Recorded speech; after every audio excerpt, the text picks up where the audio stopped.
Nainitan ka bala ka gusto mo magkaon sa manamit nga palaman? Karina sa patlagan kag tilawi ang M&M palaman. Mas saboroso mananam kag yummy. Ito na ang ginapangitan nyo, Karina kamo dire sa Merv. Barato lang, PM na kamo kay Ma'am Marian Luneda. Ini nga mga palaman, hindi nga nakita sa SNR, sa Landers. Dire lamang sa patlagan. Ano pa ginahulat mo? Magkare, kag manamit. Ang ito ay mga iba't ibang mga flavor. Tagalog tayo ngayon. Strawberry flavor. Chocolate flavor. Milk chocolate. And Ube! Ube! Ang sarap nito. Ano ba ginahulat nyo? Tilawin na ang manamit nga palaman sa M&M palaman. Bye! Bayan! Luneda!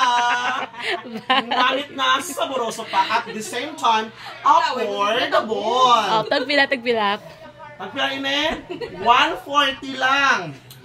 140! Ang ginansya, why naniginansya? Pagkinan siya kay makamasa ini ang mga baligya.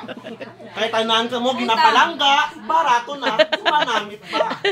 Kay si Ma'am Marian, tanan nga produkto, anak na sa iyo. Kay na sa Merv Enterprise Village, sa diri, sa Manap. Magamit ka salamat sa iyo. Suka na rin sa katay, 6. Bakal na. Bakal na! Bakal na! Bye! Bye everyone! Ubos na ang ating mga produkto.